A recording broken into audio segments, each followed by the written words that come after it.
በስመ አብ ወወልድ ወመንፈስ ቅዱስ አሐዱ አምላክ አሜን።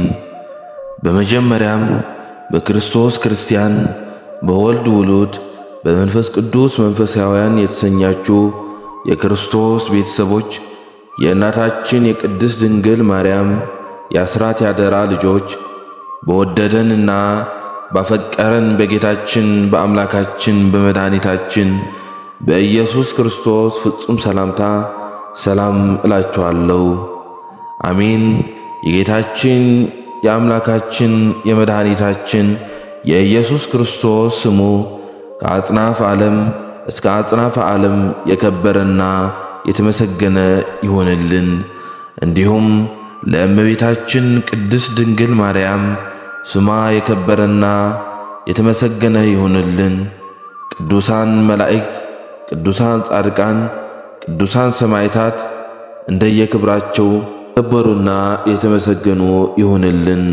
አሜን።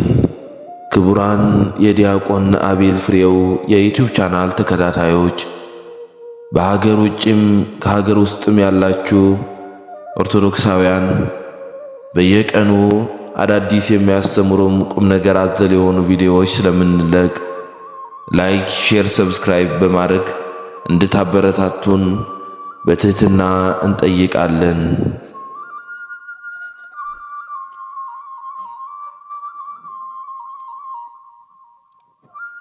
የአባታችን የእስትንፋሰ ክርስቶስ የልደቱ ቦታ ዳውንት ጸወን አባይ ይባላል። በአካባቢውም በገዳሙ አንጻር በሰሜን በኩል የእናቱ ሀገር ደብረ ድባ የቂርቆስ ቦታ ይባላል። የአባቱም አገር የእግዚአብሔር አብ ደብረ አጠገብ ዳውንት ወይም ደብረ አዘጋጅ ይባላል። በዚያች አገር እግዚአብሔርን የሚፈራ ስሙ መልአከ ምክሩ የሚባል ደግ ሰው ነበር። ለነዳያንና ለምስኪናን ተስፋ ለቆረጡ ምጽዋት ይሰጥ፣ ያዘኑትን ሁሉ ያረጋጋ ነበር። ስሟ ወለተ ማርያም የምትባል ሚስት ነበረችው። ሁለቱም ደጋጎች እግዚአብሔር እንዳዘዘ በእግዚአብሔር ሕግ ጸንተው ተስማምተው የሚኖሩ መልካም ሥራን በመስራት እንደ ዘካርያስና እንደ ኤልሳቤጥ እውነተኞች ነበሩ። እነሱም ሁለት ደጋግ ልጆች አላቸው። የተባረከ መልካም ፍሬ በጾምና በመጸለይ እግዚአብሔርን የሚያገለግል በጸሎቱ ሰውን የሚጠቅም በጻድቃንም ዘንድ የተመረጠ ልጅን ይሰጣቸው ዘንድ ዘወትር ወደ እግዚአብሔርና ወደ ድንግል ማርያም ይለምኑ ነበር። ነቢዩ ዳዊት ጆሮውን ወደ ልመናቸው አዘነበለ እንዳለ እግዚአብሔር በዓይነ ምሕረት ተመለከታቸው፣ ልመናቸውም ሰምቶ አባታችን አቡነ እስትንፋሰ ክርስቶስ ሚያዝያ 9 ቀን ተጸነሱ። ከ9 ወርም በኋላ ታኅሳስ 9 ቀን ተወለዱ። በተወለደበትም ዕለት ተነስቶ በእግሩ ቆሞ 3 ጊዜ ስብሃት ለአብ፣ ስብሃት ለወልድ፣ ስብሃት ለመንፈስ ቅዱስ ብሎ ጣዕም ባለው አንደበቱ ተናገረ። 9 ጊዜም ሕፃናትን ለሚያናግሩ ገዢ ለሚሆን ለሥላሴና ለእመቤታችን ለመስቀሉም ሰገደ። ከዚያም ተሰብስበው የነበሩ ብዙ ሰዎች ከሕፃኑ አንደበት የሥላሴን ምስጋና ሰምተው ፈጽመው አደነቁ። ዳግመኛም በዚህ ሕፃን ላይ የእግዚአብሔር ጸጋ አድሮበታል ብለው እየተጫወቱ ወደ ሀገራቸው ገቡ።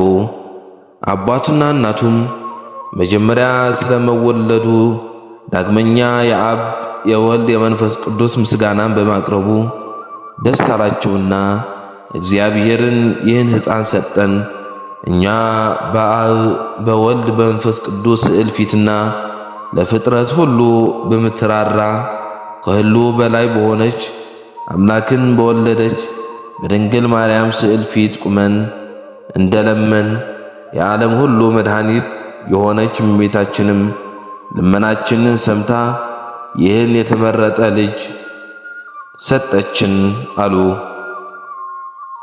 የመንጻትም ወራት በተፈጸመ ጊዜ በ40 ቀን አባቱና እናቱ በጠራ ወርቅና ብርን ንጉሥ ይኩኖ አምላክ ወዳሰራው ወደ እግዚአብሔር አብ ቤተ ክርስቲያን ወስደው አዳም በ40 ቀኑ ወደ ገነት እንደገባ በቤተ ክርስቲያን ሥርዓት ያጠምቁት ዘንድ አስገቡት። አዳም በ40 ሔዋን በ80 ቀን ወደ ገነት እንደገቡ ካህናትም መንፈስ ቅዱስ እንዳናገራቸው ስሙን እስትንፋሰ ክርስቶስ ብለው ሰየሙት። ሥጋው ወደሙንም ተቀብሎ ወደ ቤቱ ተመልሷል። ከዚህ በኋላ ይህ ሕፃን እስትንፋሰ ክርስቶስ አደገ። የስሙም ትርጓሜ እስትንፋሰ ክርስቶስ ማለት መሲህ፣ የአብ የወልድ የመንፈስ ቅዱስ እስትንፋስ፣ አንድም የክርስቶስ እስትንፋስ ማለት ነው። አስቀድሞ ጌታችን የሕይወትን እስትንፋስ በ12ቱ ሐዋርያት ፊትና በ72ቱ አርድእት ፊት እፍ እንዳለ እንደ እርሱም በእስትንፋሰ ክርስቶስ ፊት ላይ እፍ ብሎበታል።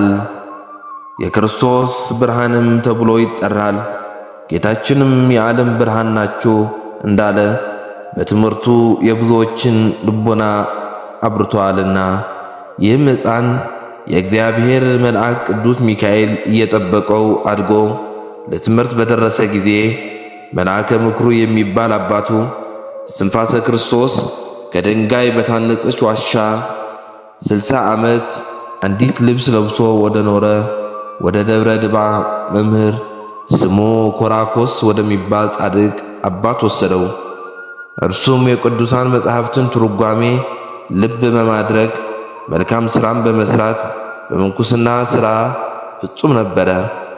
መልአከ ምክሩም የጻድቁ የአባ ሙሴ ደብርና የጊዮርጊስ ደብር የማርያም ደብር መምህር የሆነ አባ ኪራኮስን ልጄ እስትንፋሰ ክርስቶስን አስተምርልኝ ብሎ ለመነው። ይህ ሕፃን ታላቅ ይሆናል፣ ስም አጠራሩም ጽንፍ እስከ ጽንፍ ይደርሳል፣ ዝናውም ከዓለም ዳርቻ እስከ ዓለም ዳርቻ ይሰማል ብሎ ጻድቅና ነቢይ ለሆነ ለመምህር ኪራኮስ መልአከ ምክሩ የሚባል አባቱ ነገረው። ልዑል እግዚአብሔርን የልቦናዬን ተስፋ የነፍሴን መድኃኒት ስጠኝ ብዬ እነሆ ወደ እግዚአብሔርና ወደ እመቤታችን ድንግል ማርያም ስዕለት ተስዬ ነበር።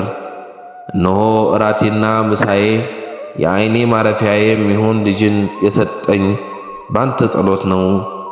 አባቴ ሆይ እኔም ነቢዩ ሳሙኤል በቤተ መቅደስ እንዳደገ ጽሙድ እንደ በሬ ቅንውት እንደ ገበሬ ሆኖ በቤተ መቅደስ እንዲያገለግል እንዲላላክ ሰጠሁ። ከዓለም ሴቶች እሷን መርጦ የእግዚአብሔር አብ ልጅ ወልድ ወደ ዓለም መጥቶ ከእሷ ሰው እስኪሆን ድረስ እመቤታችን ማርያም 12 ዓመት በፋኑኤል እጅ ምግብን ተቀብላ በቤተ መቅደስ እየተመገበች እንዳደገች ይህም ልጅ በዚሁ ይደግልኝ። በእግዚአብሔር ዘንድ ጽድቅ ሆኖ ይቆጠረልህ ዘንድ የቅዱሳን መጻሕፍትን ቃላት ብሉያትና ሐዲሳትም ድርሳናትንም አስተምርልኝ አለው። ከዚህ በኋላ መምህር ኪራኮስ ሕፃኑ እስትንፋሰ ክርስቶስን ተቀብሎ ልጄ ከተወለድህ ስንት ዓመትህ ነው ብሎ ጠየቀው። ከተወለድኩ 5 ዓመቴ ነው ብሎ መለሰለት። መምህሩም አንተ ልጃችን ስትሆን ከቀደሙ መነኮሳትም ኋላ ከሚነሱ መነኮሳት ሁሉ ትበልጣለህ። ካንተ በፊት ካንተም በኋላ በገድል የሚስተካከልህ የለም። ለፍጥረት ሁሉ ወንጌልን ታስተምራለህ። ስታጠምቃቸውም በስመ አብ ወወልድ ወመንፈስ ቅዱስ አሐዱ አምላክ ብለህ በሥላሴ ስም፣ በእመቤታችን ማርያም ስም፣ በነቢያት ስም፣ በመላእክት ስም፣ በጻድቃን በሰማዕታት ስም ስማችሁ እገሌና እገሌ ይሁን ብለህ ትሰይማቸዋለህ። ንጹሕ ዕጣንንም ከጸሎት ጋር ታሳርጋለህ። አባቶች በእግዚአብሔር አብ ታቦት ላይ መሥዋዕትን እንደሚሰዉ አንተም ንጹሕ መሥዋዕትን ትሰዋለህ። ንጹሕ ቁርባንም ለምእመናን ታቀርባለህ። ገበሬ እንክርዳድን ከስንዴ እንዲለይ ጻድቃንንም ኃጥአንን ለይተህ እናንተ ውጡ አይገባችሁም፣ እናንተ የክርስቶስ ሥጋውና ደሙን ትቀበሉ ዘንድ ይገባችኋል፣ ተቀበሉ ትላቸዋለህ። የኀጢአትን ማሰሪያ ትፈታ ዘንድ ለ12ቱ ሐዋርያት ሥልጣንን የሰጠ እግዚአብሔር የሰማያትና የምድር ሥልጣን ላንተ ይሰጥሃል። በምድር ያሰርከውን በሰማይ የታሰረ ይሆናል፣ በምድርም የፈታኸው በሰማይ የተፈታ ይሆናል አለው። ይህን ከተናገረ በኋላ መምህር ኪራኮስ ቅዱስ የሚሆን ሕፃን እስትንፋሰ ክርስቶስን ባርኮ የአብ የወልድ በረከት፣ የነቢያት በረከት፣ የሐዋርያት በረከት፣ የጻድቃን የሰማዕታት በረከት፣ የእልፍ አእላፍ የሚሆኑ የመላእክት በረከት ባንተ ላይ ይደር። ዳግመኛም ሕያው እግዚአብሔር የሰሎሞንን ጥበብ፣ የዕዝራን ዕውቀት፣ የያሬድን መንፈሰ ልቦና ይስጥህ። መንፈስ ቅዱስ በሰሜንና በደቡብ በምስራቅና በምዕራብ ላሉት ከልቦና ምንጭ የሚያጠጣ የምስጋና መፍሰሻ ያድርግህ።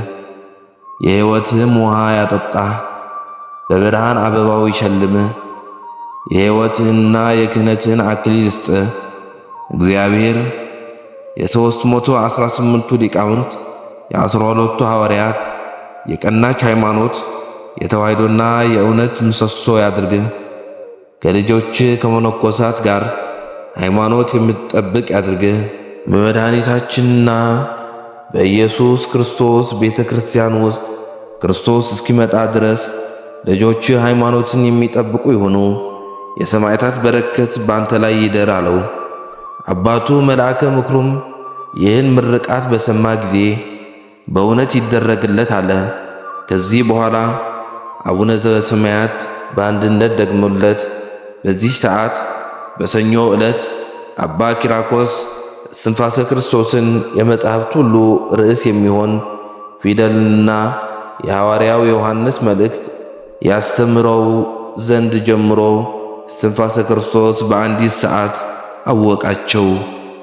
የሐዋርያትን ሥራ፣ የቅዱስ ጳውሎስን፣ የዳዊትን መዝሙር ፈጥኖ ተማረ። መንፈስ ቅዱስ ልቦናውን ብሩህ አድርጎለታልና እግዚአብሔርን የጥበብን መብራት አብርቶለታልና የልቦናውን በር ከፍቶለት በእግዚአብሔር ፈቃድ የመጻሕፍትን ንባብ ሁሉ ወዲያው ተምሮ ፈጸመ። ትርጓሜያቸውንም ጽሕፈቱንም የጸሎቱንም ሥርዓት የሥጋና የነፍስም ጥበብ ተምሮ ፈጸመ። ይህንንም በማስተዋል ሲመለከት አባቱንና እናቱን ዘመዶቹን የተወ ቃሌን ይጠብቃል፣ መንግሥተ ሰማያትን ይወርሳል፣ ይህን ያላደረገ ሊያገለግለኝ አይችልም የሚል አገኝ። ይህንንም ቃል በልቦና ይዞ የምነናውን ሥርዓት ይጠብቅ ነበር። ከመምህር ኪራኮስ የመጻሕፍትን ትምህርት ከነትርጓሜው በ7 ዓመት ጨረሰ። ልቦናው በክርስቶስ ፍቅርና እንደ እሳት የሚያቃጥለው በእመቤታችን ፍቅር ተነደፈ። በውስጥ በአፍአ ድንግል ስትሆን የሕያው እግዚአብሔር አብ የባሕሪ ልጅ ወልድን በጡቶቿ ወተት አጥብታ ያሳደገችው በሁለት ወገን ድንግል የምትሆን መልካሚቷ ርግብ እመቤታችን ጽጌ የሚባል ልጇን እንደምትስም እንደዚሁ ደስ የሚያሰኝ ንጹሕ እስትንፋሰ ክርስቶስን ትስመው ነበር። እመቤታችንም የልጇ የእስትንፋሰ ክርስቶስ የጸሎት ጣዕም ምን ያማረ ነው፣ ወይም የስኳር ጣዕም ወይም የማር ወለላ ነውን፣ ወይም የወይን ፍሬ ነውን፣ ወይም የትርጓም ጣዕም ነውን? የልጄ እስትንፋሰ ክርስቶስ መዓዛ ምን ያክል ይሸታል? ኮል የሚባል ሽቶ ነውን? ወይም አልባስጥሮስ የሚባል ሽቶ ነውን? ሲሂን፣ ናርዶስ፣ ሰሊሆት፣ ቀንዓት የሚባል ሽቶን ነውን? የእስትንፋሰ ክርስቶስ ፊቱ ከፀሐይ ብርሃን ይልቅ ያማረ የወዛ የሚያበራ ነው፣ ከጽጌረዳ አበባም ይልቅ ቀይ ነው ብላ ታደንቀዋለች። በእጆቿም እቅፍ አድርጋ በክንዷ ታቆመውና ታስቀምጠው ነበር። በልብሷም ሸፍና በጀርባዋ ላይ ታዝለዋለች። አንተ ደስታዬ ሞገሴ ነህ፣ ልጄ ለዘላለም ኑሮልኝ እያለች ታጽናናው ነበር። የአባታችን የአቡነ እስትንፋሰ ክርስቶስ ልቦና በእግዚአብሔር አብ ልጅ በኢየሱስ ክርስቶስ ፍቅርና እናቱ በምትሆን በድንግል ማርያም ፍቅር እንደ እሳት ነደደ። ስለዚህ መዝሙረ ዳዊትን የሚደግምበት ሰዓትና ውዳሴ ማርያምን የሚደግምበት ጊዜ ልቦናው ፈጽሞ ይመሰጣል። የጻድቃንንም ገድል የሚያነብበት ጊዜ መንፈሳዊ ቅንዓትን ዘወትር ይቀና ነበር። በመንፈሳዊ ተጋድሎም ቅኑት እንደ ገበሬ፣ ጽሙድ እንደ በሬ ሆኖ የምንኩስና ሥራን መስራት ይወድ ነበር። እንደ እሳት በላፌን ወጥቶ ፈጥኖ የሚያልፍ የዚህን ዓለም ጣዕም በመናቅ ሕሊናውን እንደ እሳት ነደደ። የተሰዋው በግ በእግዚአብሔር አብ ልጅ ፍቅር የተነሳ አንደበቱ የ46 ቡልያት መጻሕፍትን የ35 ሐዲሳት መጻሕፍትን አንባቢ አደረገ። እነሱም በድምር ቁጥራቸው 81 ነው። የአንደበቱም መንቀሳቀስ መዝሙረ ዳዊትና የእግዚአብሔር ቃል ሁሉ ገንዘብ አደረገ። ደግሞም የመላእክትን ንጽሕና የቅዱሳን የትሩፋታቸውን ተጋድሎ ልማድ አደረገ። መዝሙረ ዳዊትን በማንበብ ዘወትር ይተጋ ነበር። 7 ጊዜ በመዓልት 7 ጊዜ በሌሊት በየዕለቱ 150 መዝሙረ ዳዊትን ያደርስ ነበር። በአንድ አምላክ አምኜ በአብ በወልድ በመንፈስ ቅዱስ ስም ፊቴን በትምህርተ መስቀል እማትባለሁ ብሎ ጸሎትን በጀመረ ጊዜ እጁን ይዘረጋ ነበር። ያን ጊዜ ወጥመዳቸውን ይጠመዱ አጋንንት ወጥመዳቸውን ጠቅልለው በነፋስ ፊት እንዳለ ጢስ ተነው ይጠፋሉ፣ እየተራራጡም ፈጥነው ይሸሻሉ። ከዚህ በኋላ ናኩተከ እስከ መጨረሻ ይደግማል። ጌታችን ለሐዋርያት አባታችን ሆይ በሰማያት የምትኖር ስምህ ይቀደስ ብሎ ያስተማራቸውን እስከ መጨረሻ በሰላመ ቅዱስ ገብርኤል ጋር ይደግማል። ቀጥሎም 318 ሊቃውንት የደረሱትን ጸሎተ ሃይማኖት ይደግማል። ከዚህ በኋላ ድርሳናትን ይደግማል። ከዚህ በኋላ ቃል የጣፈጠ የመልካም መዝሙር ባለቤት የእስራኤል ንጉሥ ዳዊት ሆይ የምሳሌውን ሁሉ ትርጉም ልብ ታስተርገኝ ዘንድ እግዚአብሔርን አመስግን ዘንድ እመቤታችን ድንግል ማርያምን አመሰግናት ዘንድ ወደ እኔና ጩኼ ስለ ኃጢአትን ስለ ጻድቃን የሚናገረውን መዝሙረ ዳዊትን እደግማለሁ። ጣዖትን በሚያመልኩ በዝንጓዓን ምክር ያልሄደ ንዑድ ክቡር ነው በማለት እኔ በአባቴ ቤት በወጣትነት ሳለሁ ከወንድሞቼ ታናሽ ነኝ እስከሚለው 150 መዝሙረ ዳዊት ድረስ በፍጥነት ደግሞ ይፈጽማል። መዝሙረ ዳዊትም የሚደግምበት ጊዜ ነቢይና የእስራኤል ንጉሥ ዳዊት ከሰማይ መጥቶ 10 አውታር ያሉበትን መሰንቆውን በገናውን ይደረድርለትና ፈጽሞ በማስደሰት ያነጋግረዋል። ከዚህ በኋላ የሙሴን ጸሎትና የነቢያትን ምስጋና የተመሰገነ ምስጉን የሚሆን እግዚአብሔር እናመስግን ብሎ እስከ መጨረሻ የ15ቱን ነቢያት ጸሎት ይፈጽማል። 13ቱ ነቢያት ወደሱ መጥተው ይስሙታል፣ ይባርኩታል፣ ይቀድሱታል። የተሸሸገውን ምስጢር ይገልጹለታል። አስቀድሞ የተደረገውን ወደፊት የሚመጣውን በመጨረሻም ዘመን የሚደረገውን ምስጢር ሁሉ ይነግሩታል። ዕድሜው 33 ዘመን በሆነ ጊዜ ወደ ደብረ ድባ አበምኔት መጥቶ ሚያዝያ 9 ቀን ምንኩስናን ተቀበለ። በዚያች ዕለት ቀቡንና አስኬማን፣ ቅናትና ቀሚስን፣ መታጠቂያን፣ መስቀልን፣ በትርን፣ ጭራን፣ ስዕልን እነዚህንም ተቀበለ። እነዚህን ከተቀበለ በኋላ ቅሞ ሲጸልይ ዋለ። ያለ ሥጋ ወደሙ ምንም አልቀመሰም። የፍጹማን መነኮሳት አብነት የሚሆን አባታችን ጻድቁ እስትንፋሰ ክርስቶስም ያቺን ገዳም ደብረ ቀርሜሎስ ደብረ አልድባ ብሎ ሰየማት። በዚያ ድንጋይ ፈልፍሎ ዋሻ አዘጋጅቶ ሉቃስ የሳላት ከግብፅ የወጣች ከልጇ ከወዳጇ ጋር የተሳለች የእመቤታችን ስዕል በዚያ አስገብቶ እርሱም ገብቶ የዋሻዋን ደጅ ዘጋ። ያለ ደቀ መዝሙሩ ልብሰ ክርስቶስ በሌላ ሰው ጋር አይገናኝም። በውስጣም በጾምና በጸሎት በስግደትና ሌሊት በትጋት በትምህርትም በረሃብ በጥም በእርቃን በድህነት ሥጋን በማድከም ጽሙድ እንደ በሬ ቅኑት እንደ ገበሬ ሆኖ ኖረ። እነዚህም 10 መልካም ምግባራት ይባላሉ። በዚያም ቦታ ብዙ ተአምራትና ድንቅ ሥራን አደረገ። በአንዲት ቀን ጸሎት ጸልዮ 240,000 ነፍሳትን በየሰዓቱ ከሲኦል ያወጣ ጀመር። ጸሎትና በረከቱ ከሁላችን ጋር ይሁን። ከዚህ በኋላ በዘመኑ ከነበሩት ብፁዕ አቡነ ማርቆስ የዲቁና ማዕረግ ተቀበሉ። ከዚያም በሐይቅ አቡነ ኢየሱስ ሞዓ ገዳም መነኮሱ። ከዚያም ወደ ሕንፃ ደብረ ዱባ ሄደው የኢትዮጵያ ሊቀ ጳጳሳት የገዳማት አለቃ የመነኮሳት አባት ከሚሆን ከአባ ሙሴ ማዕረገ ቅስና፣ ቁምስና እና ኤጲስቆጶስነት በቅደም ተከተል ተቀብለዋል። አቡነ እስትንፋሰ ክርስቶስ አብይ ጾምን 40 ሌሊትና 40 ቀን እህልን ውሃ ሳይቀምሱ ይጾሙ ነበር። እግሮቻቸው እስኪያብጡ ድረስ ቆመው ይጸልዩ ነበር። ለሽፋሽፍቶቻቸውም እረፍትን አይሰጧቸውም ነበር።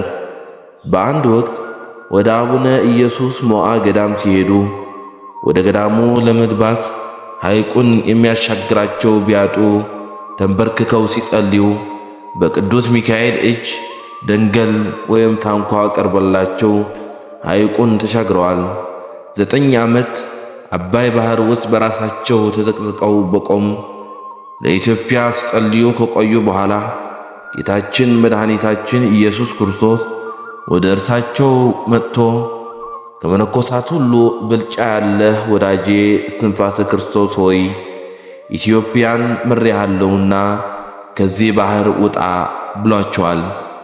ከዚያም ማረፊያቸው ወደ ሆነች ዳውንት ደብረ አስጋጅ በመመለስ 17 ገዳማትን መስርተዋል።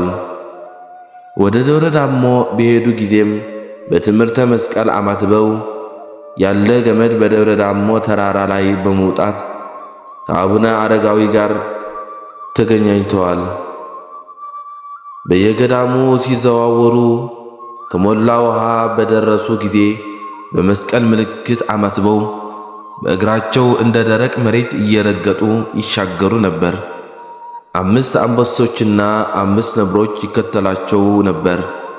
እነዚያም አንበሶችና ነብሮች የሚመገቡትን ባጡ ጊዜ ድንጋዩን ባርከው ሥጋ ያደርጉላቸው ነበር። እነርሱም ያንን ይመገቡ ነበር።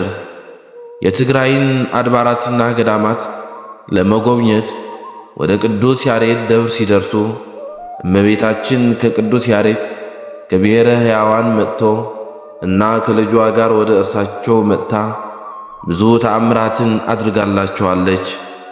ከቅዱስ ያሬድም ተምረዋል፣ ቡራኬ ተቀብለዋል። የጻድቁ የዕረፍታቸው ቀን በደረሰ ጊዜ እንደ ነጋሪት ቃልና እንደ ነጎድጓድ ያለ ድምፅ በሰማይ ተሰማ። እንደ ፀሐይና እንደ ጨረቃ እንደ ከዋክብት የሚያበሩ የተለያዩ መብራቶች ታዩ። መሬትም 4 ጊዜ ተንቀጠቀጠች። ተራሮችና ኮረብቶች እጅግ ተናወጡ። ነፍሳቸው ከሥጋቸው በምትለይበት ሰዓት እንደ መብረቅ የሚጮህ ታላቅ ድምፅ ከሰማይ ተሰማ። ያን ጊዜ ሰው ሁሉ፣ እንስሳት፣ አራዊት፣ ዛፎችና ቅጠሎች፣ ተራሮች፣ ኮረብቶች፣ ወፎችም በየወገናቸው አለቀሱ። ፀሐይና ጨረቃ ጨለሙ፣ ከዋክብትም ረገፉ። አብ ወልድ መንፈስ ቅዱስ በታላቅ ግርማ በአንድነትና በሦስትነት እየተመሰገኑ መጡ። ኪሩቤል ሱራፌል ከነማዕጠንታቸው 99ኙ ነገደ መላእክት፣ 12ቱ ሐዋርያት፣ 15ቱ ነቢያት፣ ሰማዕታት ከቅዱስ እስጢፋኖስ እስከ ተፍጻሜተ ሰማዕት ሊቀ ጳጳስ ጴጥሮስ ድረስ ያሉት ቅዱሳን መነኮሳት ከአባታቸው ከእንጦንስ ጋር መጡ።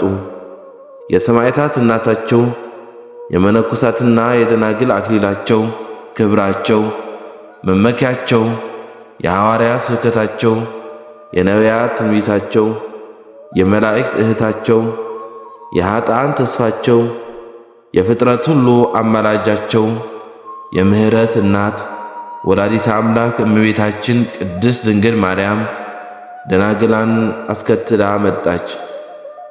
ጻድቁ አባታችን ከጌታችን መድኃኒታችን ኢየሱስ ክርስቶስ ቃል ኪዳን ከተቀበሉ በኋላ ለዚህ ክብር ያበቃቸው እግዚአብሔርን አመስግነው በሰላም አረፉ።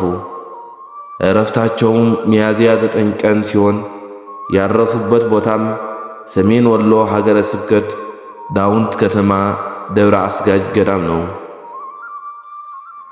አቡነ እስትንፋሰ ክርስቶስ ከጌታችን ከመድኃኒታችን ከኢየሱስ ክርስቶስ ከተቀበሉት ቃል ኪዳን ጥቂቱ ዝክራቸውን የዘከረ መታሰቢያቸውን ያደረገ ስማቸውን የጠራ ገድላቸውን የጻፈ ያጻፈ ያነበበ የተረጎመ የሰማ በፍጹም ልቦና አምላከ እስትንፋሰ ክርስቶስ ኃጢአቴ ይቅር በለኝ ብሎ የጸለየ ስሙ በሕይወት መጽሐፍ ይጻፍለታል።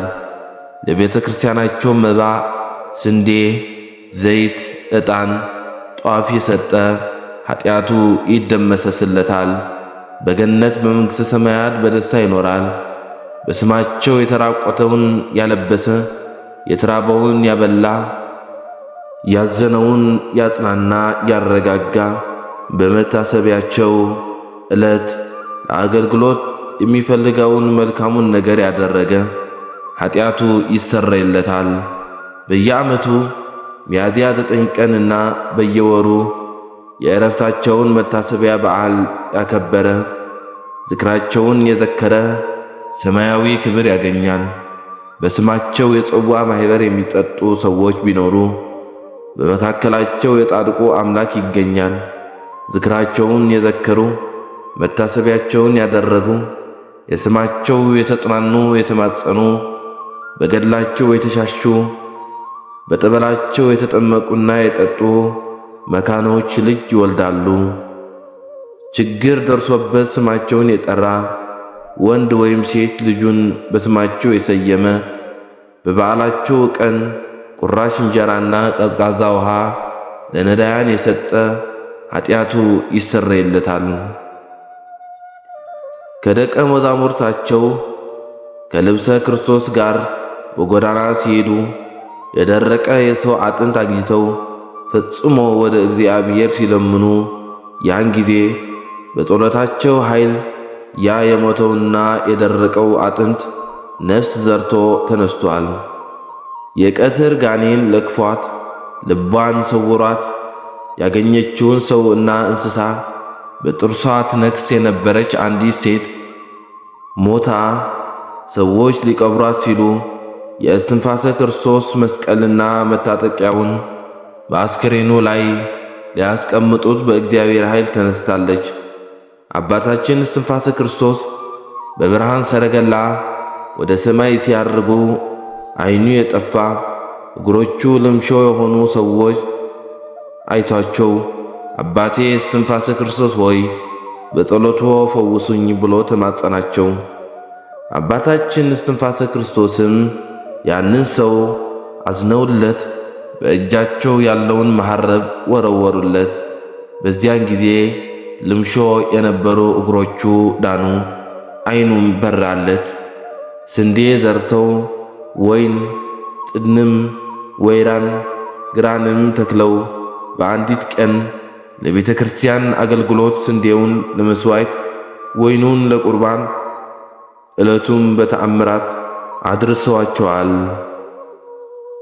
በልጃቸው ዓይነ ስውር መሆን ተጨንቀው የነበሩ አንዲት እናት እስትንፋሰ ክርስቶስ ልጃቸውን ቢፈውስላቸው እንደሚመነኩሱ ስዕለት ተስለው ጠበሉን ሊያስጠምቁት የልጃቸው ዓይኑ በራለት።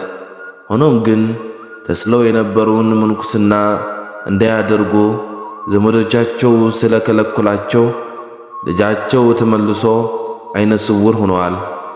ወለተ ማርያም የተባለው እናት ትዳር መስርተው ለ12 ዓመታት ልጅ ሳይወልዱ ሲኖሩ የጻድቁን ገድል አዝለው በስማቸው ስም ቢማጸኑ ልጅ መውለድን በቅተዋል። ሊበተን የነበረውን ትዳራቸው ተቃንቶላቸዋል።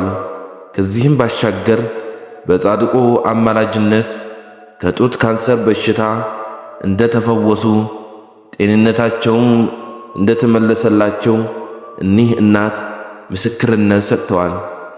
የጻድቁ አቡነ እስትንፋሰ ክርስቶስ በዓል ይዘክሩ የነበሩ ሰዎች ላይም አካለ ጎደሎ ጥጃ ትወልዳለች። ከቤተሰቡ መካከል በእምነቷ ጠንካራ የነበረችው እህታቸው ጥጃዋን በእስትንፋሰ ክርስቶስ ገድል ብታሻት በእግሯ ቆማ ሄዳለች። የእናቷም ጡት ተንቀሳቅሳ ለመጥባት ችላለች። ለ5 ዓመታት ሆዱ አብጦ የነበረ አንድ ዲያቆን የጻድቁ ገድል የተደገመበትን ጠበል ሲጠጣ ከሕመሙ ተፈውሰዋል። በአቡነ እስትንፋሰ ክርስቶስ ስም እየተማጸኑ በገድላቸው በመጸለይና ሰውነታቸው በመሻሸት እንደዚሁም በገዳማቸው በሚገኘው በጠበላቸው በተጠመቅ በእምነታቸው በመቀባት ብዙ ምዕመናን አሁንም ከሕመማቸው እየተፈወሱ ናቸው። የጻድቁ ገዳም በሰሜን ወሎ ሀገረ ስብከት ዳውንት ከተማ አካባቢ ይገኛል። በረከት ለመቀበል ወደ ገዳሙ ለመሄድ ከወልዲያ እስከ ዳውት በመኪና የ8 ሰዓታት መንገድ ይወስዳል። ከዳውንት ከተማ ወደ ገዳሙ አቅራቢያ የሚያደርሱ አነስተኛ ተሽከርካሪዎች ይገኛሉ። ወደ ገዳሙ ለመግባት ለጠነከሩ የ1 ሰዓት ያህል የእግር ጉዞ ይኖረዋል። የጻድቁ በዓለ ዕረፍት የሚከበርበት ዕለት ሚያዝያ 9 ቀን ከወልዲያ እስከ ገዳሙ የሚያደርሱ መጓጓዣዎች ስለሚገኙ ሕዝበ ክርስቲያኑ ወደ ገዳሙ በመሄድ ከበረከቱ ተሳታፊ እንዲሆኑ ገዳሙ ጥሪ ያስተላልፋል። የጻድቁ ጸሎታቸው በረከታቸውና አማላጅነታቸው ከሁላችን ጋር ይሁን፣ አሜን።